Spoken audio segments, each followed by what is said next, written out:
الحمد للہ رب العالمین والصلاة والسلام علی اشرف الانبیاء والمرسلین نبینا محمد وعلی آلہ وصحبہ اجمعین۔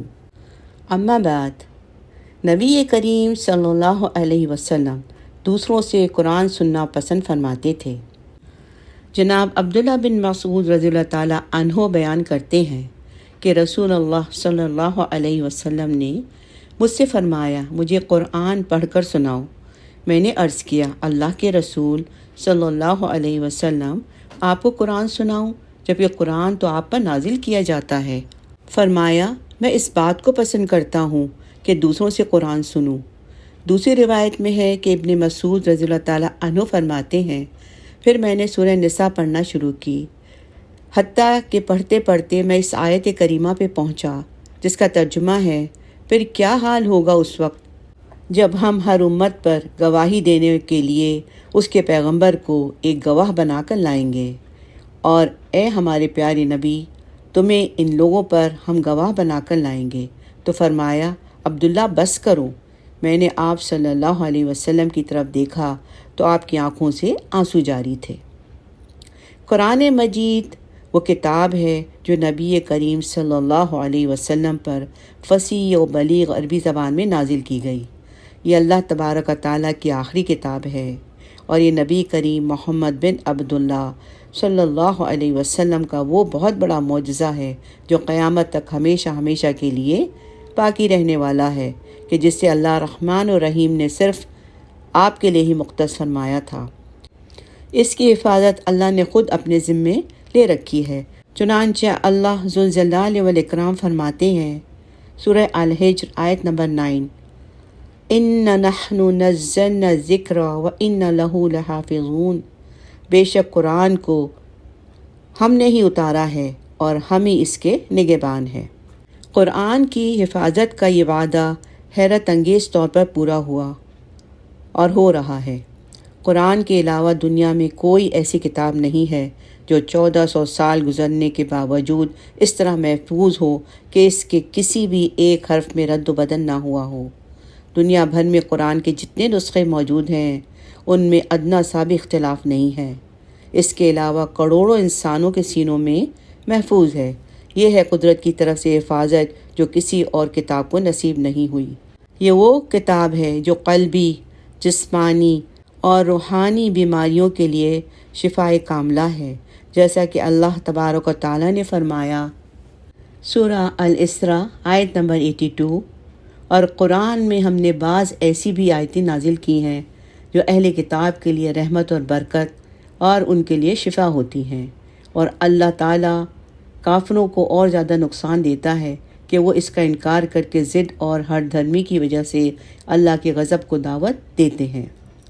تو قرآن مجید میں جو شرک و نفاق، ٹیڑھی سوچ اور شک ہوتا ہے اس سے شفا ملتی ہے، اور وہ رحمت بھی ہے، اور اس سے ایمان، دانائی، خیر کی طلب اور بھلائی سے رغبت جیسی اللہ کی بڑی بڑی نعمتیں حاصل ہوتی ہیں۔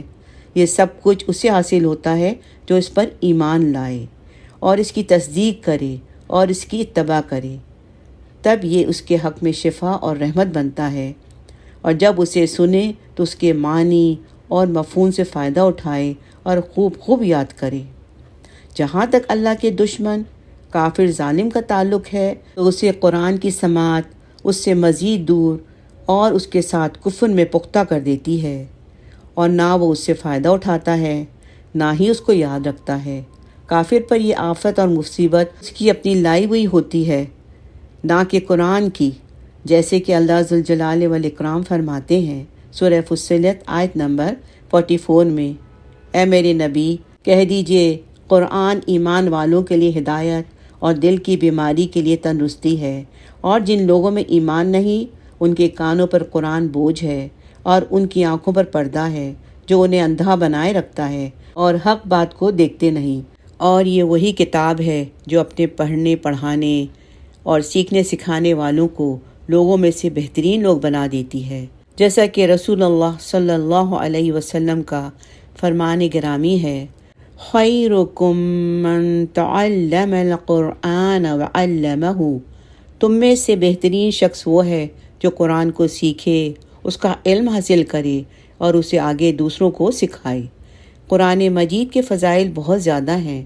جو اسے یاد کرے یعنی حفظ کرے، اسے پڑھے، اس پر غور و تدبر کرے، اسے سنے اور سنائے، پڑھ کر روئے، تو اس کا اجر اتنا زیادہ ہے جس کا احاطہ صرف اللہ تبارک و تعالیٰ کی ذات اقدس ہی کر سکتی ہے۔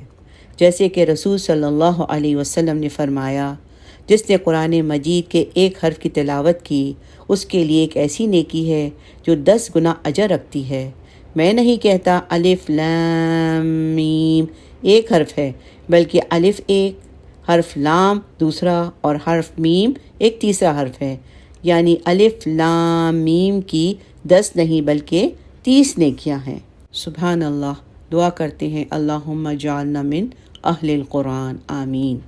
حدیث میں آتا ہے، حضور صلی اللہ علیہ وسلم نے فرمایا، اس مومن بندے کی مثال جو قرآن کی تلاوت، تدبر اور فکر سے کرتا ہے، اس مالٹے کی سی ہے جس کا مزہ بھی لذیذ اور اس کی خوشبو بھی نہایت اعلیٰ ہوتی ہے۔ اور جو مسلمان قرآن کی تلاوت نہیں کرتا، اس کی مثال کھجور کی سی ہے جس کا ذائقہ تو لذیذ ہوتا ہے مگر اس کی خوشبو نہیں ہوتی۔ اور ایک بدکار منافق کی مثال کہ جو قرآن تو پڑھتا ہے اس گلدستے کی طرح ہے جس کی خوشبو تو اچھی ہے مگر اس کا ذائقہ کڑوا۔ اور اس بدکار منافق کی مثال کہ جو قرآن پڑھتا ہی نہیں، ایک اندرائن کی طرح ہے کہ جس کا ذائقہ بھی کڑوا اور اس میں خوشبو بھی کوئی نہیں ہوتی۔ وہ شخص کہ جو قرآن مجید کو سن کر اس کی تلاوت سے رو پڑتا ہے تو اس کی اللہ تبارک و تعالیٰ نے قرآن کریم میں یوں تعریف فرمائی ہے۔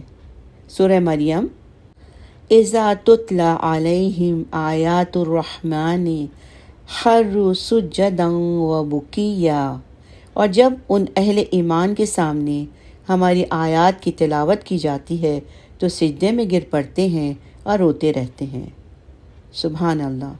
قرآن کریم کی تلاوت اور سماعت کے وقت رونا صالحین اور عارفین باللہ کا شعار رہا ہے۔ سبحان اللہ۔ اللہم اجعلنا منہم، آمین یا رب العالمین۔ بارک اللہ لی و لکم۔ الحمد للہ رب العالمین والصلاة والسلام علی رحمت للعالمین۔